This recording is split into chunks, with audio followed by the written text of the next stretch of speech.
Assalamualaikum warahmatullahi wabarakatuh. Kita berjumpa lagi dalam KKN Tangguh Series episode keempat dengan judul Format dan Contoh Luaran Akademik. Berikut ini adalah daftar luaran akademik KKN tematik. Yang pertama, ada publikasi media massa atau artikel berita. Yang kedua, ada video kompilasi kegiatan KKN. Dan yang ketiga, ada buku KKN. Semua luaran di atas ini sifatnya dikerjakan secara berkelompok. Mari kita bahas luaran yang pertama, yakni publikasi media massa.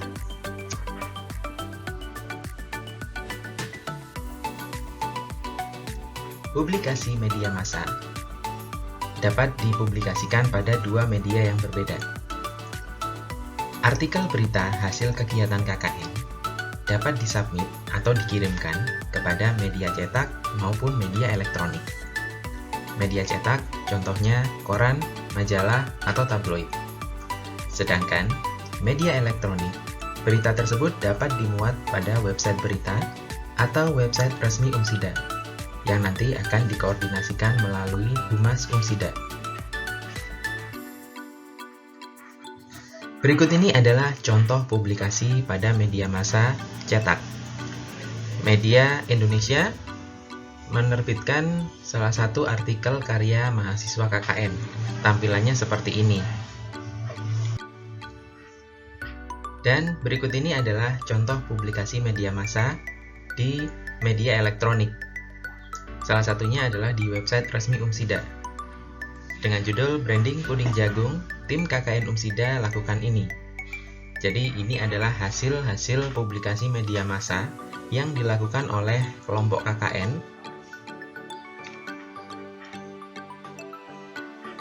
Untuk batasan publikasi media massa, ada batas minimal dan batas maksimal. Untuk batas minimalnya, atau kewajibannya adalah 2 artikel per kelompok. Ini batas minimal. Bagaimana kalau ingin menulis artikel yang banyak? Boleh, karena kita tidak membatasi jumlah maksimal artikel atau publikasi media massa. Boleh sebanyak-banyaknya. Kabar baiknya, ada bonus 15 poin skek per artikel per penulis.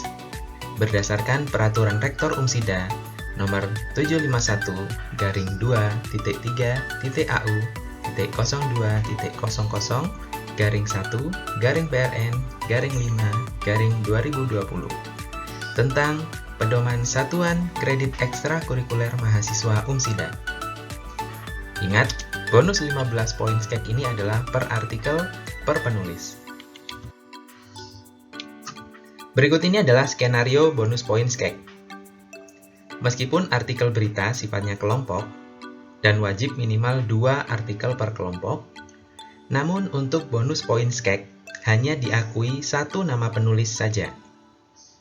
Dan kalau kita logikakan, tidak mungkin 4-5 paragraf itu ditulis oleh 17 orang bareng-bareng.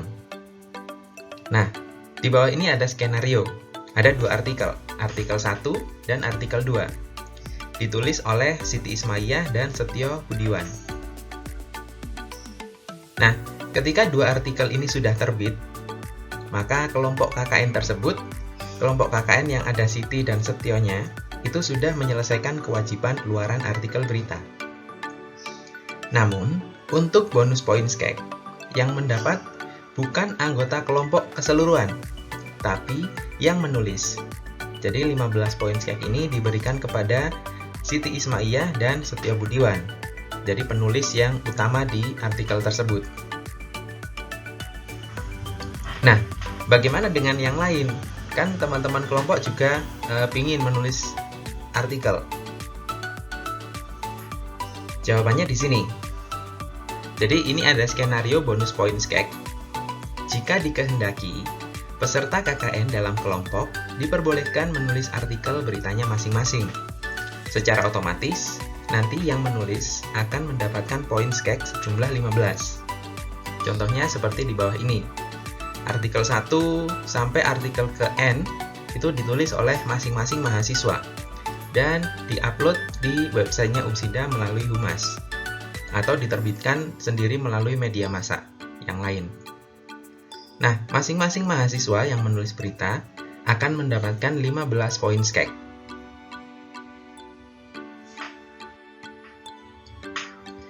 Selanjutnya kita akan membahas video kompilasi kegiatan KKN. Ini minimal 1 per kelompok. Video kompilasi kegiatan KKN, skenarionya adalah sebagai berikut. Masing-masing anggota mendokumentasikan kegiatannya dalam bentuk video. Antara 30 detik sampai 1 menit itu sudah cukup. Nah, dari video-video tersebut, video 1, 2, 3, dan seterusnya, seluruh dokumentasi video tersebut dikompilasi menjadi satu video utuh dengan durasi antara 5 hingga 15 menit.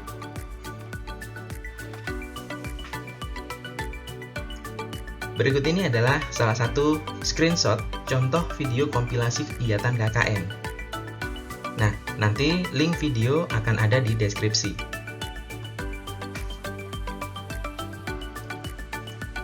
Komponen video luaran. Video luaran KKN Tangguh 2020 wajib memiliki beberapa komponen, yakni yang pertama adalah brand logo UMSIDA. Boleh penempatannya itu di awal video atau akhir video sebagai bumper atau overlay seperti channel TV. Di atas itu kan biasanya ada pojok. Kemudian ada identitas kelompok atau minimal nomor kelompoknya. Dan selanjutnya ada deskripsi kegiatan dan target sasaran seperti di contoh video di tampilan sebelumnya. Nah, selanjutnya kita akan membahas tentang buku KKN.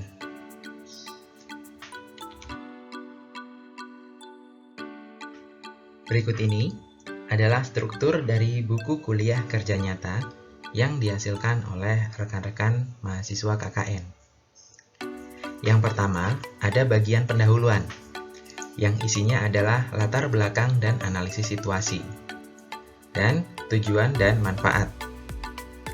Selanjutnya, ada pelaksanaan program kerja, yang isinya adalah pelaksanaan dan pencapaian program kerja, serta dukungan yang diperoleh dan masalah yang dijumpai. Bagian selanjutnya adalah esai KKN Tangguh. Nah, pada bagian ini, nanti mahasiswa dapat mengkompilasi esai yang ditulis oleh individu menjadi satu bab di buku KKN. Jadi ini isinya adalah esai mahasiswa 1, esai mahasiswa 2, esai mahasiswa 3, dan seterusnya. Sampai seluruh esai dari anggota kelompok itu dikompilasi. Bagian selanjutnya adalah kesan masyarakat. Kesan masyarakat ini terdiri dari kesan tokoh masyarakat dan kesan target sasaran di lokasi kegiatan KKN mahasiswa. Selanjutnya, ada bagian penutup yang berisi kesimpulan dan saran, serta rekomendasi dan tindak lanjut untuk kegiatan KKN ini. Sekarang kita akan membahas detail dari contoh dan format luaran buku KKN Tangguh 2020. Diawali dari halaman pertama, yakni halaman judul atau cover.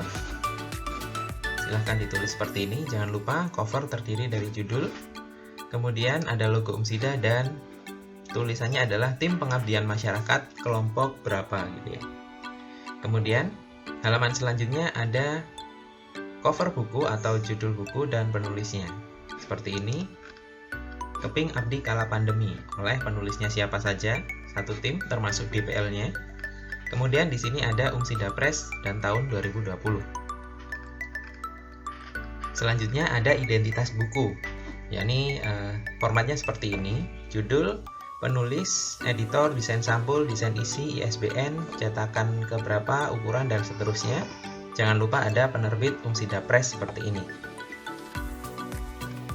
Bagian selanjutnya ada kata pengantar, silahkan dimodifikasi sesuai dengan kasus yang ada dihadapi oleh rekan-rekan.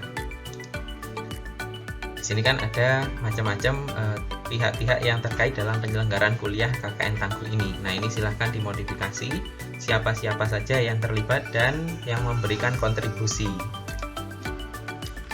Bagian selanjutnya ada daftar isi yang merupakan rangkuman dari keseluruhan subbab yang ada di buku ini.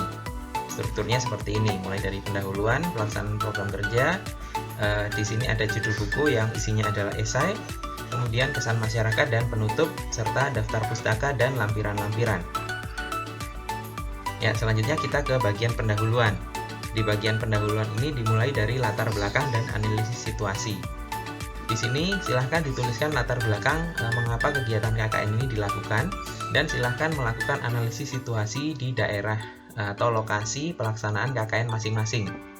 Dan paragraf-paragraf selanjutnya ini ceritakan tentang COVID-19 dan dampaknya pada target sasaran.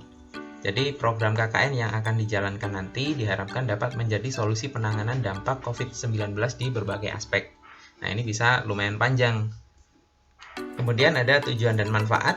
Ini juga bisa dan silahkan dimodifikasi sesuai dengan keinginan atau target sasarannya. Nah, seperti ini. Silahkan dimodifikasi sesuai dengan kondisi target sasaran dan pelaksanaan di lapangan. Kemudian di bab 2 ada pelaksanaan program kerja. Nah, di bagian sini ada pelaksanaan dan pencapaian program kerja. Bagian ini silahkan deskripsikan program kerja yang dilaksanakan, serta bentuk kegiatannya, dilengkapi dengan foto-foto ketika kegiatan dilakukan. Contohnya seperti ini. Misal ini yang tahun kemarin, karena masih belum COVID ya, ini masih kelompok, jadi nanti silahkan dimodifikasi sesuai dengan kondisi masing-masing. Contohnya ada deskripsinya, gitu ya, kegiatan yang dilakukan, ada foto dokumentasinya yang dihasilkan gitu ya, kemudian itu, dan macam-macamnya, deskripsi dan ceritanya seterusnya, seperti itu. Selanjutnya, ada dukungan yang diperoleh dan masalah yang dijumpai. Pada bagian ini, silahkan deskripsikan dukungan yang diperoleh selama kegiatan KKN, baik itu dari DPL, warga masyarakat, serta pihak-pihak lain yang memberikan kontribusi. Sebutkan juga masalah-masalah di lapangan yang dijumpai. Contohnya seperti ini, program bla bla bla bla gitu ya. Kemudian, program ini didukung oleh tokoh masyarakat dengan apa? Dan selanjutnya ada kendala yang kami hadapi adalah apa gitu. Dan solusinya apa gitu. Seperti itu, dan silahkan diteruskan. Kemudian di bab 3 ini ada judul buku yang menjadi subbab juga, Sekeping Abdi di Kala Pandemi. Nah, bagian ini merupakan kompilasi dari esai yang ditulis oleh individu, dikemas dalam bentuk cerita dengan sudut pandang orang pertama, dengan gaya bahasa yang lebih santai namun tetap mengikuti PUEBI atau pedoman umum ejaan bahasa Indonesia. Masing-masing esai memiliki judul dan nama penulis seperti contoh di bawah ini. Nah, seperti ini. Tantangan siswa dalam pendidikan jarak jauh oleh Donna Ramadhani. Nah, di sini dia menceritakan kegiatannya selama KKN. Jadi ini mungkin agak sedikit nggak nyambung karena ini saya copy paste dari laporan yang kemarin, itu KKN tahun lalu. Cuma judulnya saja saya rubah untuk menyesuaikan dengan tema gitu ya, seperti itu. Jadi ini model penulisannya seperti ini. Jadi modelnya bentuk cerita dengan sudut pandang kita sebagai orang pertama. Nah, selanjutnya dan ini bisa diteruskan sampai per chapter, per subbab ini, per mahasiswa itu minimal 3 halaman. Nah, itu kan bisa diceritakan. Kemudian dilanjutkan dengan mahasiswa lain, esainya, mahasiswa lain, esainya, dan seterusnya. Nah, kira-kira isi bab 3 itu seperti itu. Kemudian di bab 4 ada kesan masyarakat terhadap KKN Umsida. Di bagian ini, itu merupakan kesan masyarakat terhadap kegiatan KKN Tangguh yang dilaksanakan oleh mahasiswa KKN Umsida. Selain kesan dari warga atau target sasaran atau tokoh masyarakat yang berupa narasi, sertakan juga foto portrait dari yang memberikan kesan dan pesan. Foto portrait itu adalah foto seperti foto KTP gitu ya, foto wajahnya saja. Jadi biar kelihatan gitu, jangan foto bersama-sama, tapi cukup wajah orang yang memberikan kesan dan pesannya, atau seperti memberikan testimoni gitu ya. Nah, contohnya seperti ini. Kesan Ketua Karang Taruna Desa Jetis, Kecamatan Sukodono, Kabupaten Sidoarjo. oleh siapa namanya. Kemudian di sini kesan pesan dari orang atau target sasaran yang ada di sini. Kemudian disertai dengan fotonya. Nah, contohnya seperti ini dan seterusnya dan seterusnya.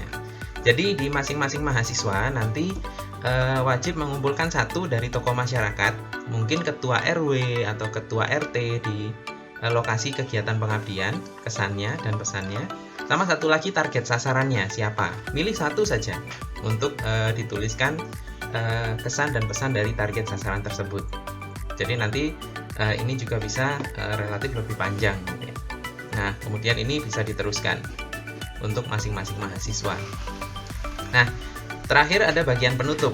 Di sini silahkan dirangkum seluruh kegiatan yang dilakukan dan buatlah kesimpulan secara kelompok. Contoh di bawah ini merupakan KKN tahun lalu yang masih berbasis desa. Nah, karena KKN tangguh tahun ini tidak berbasis desa, maka kesimpulan, saran, dan rekomendasi serta tindak lanjut dapat dibuat secara general atau umum. Nah, silahkan dilakukan seperti ini. Ini sekedar contoh saja dan formatnya bisa digunakan, tinggal mengedit gitu ya.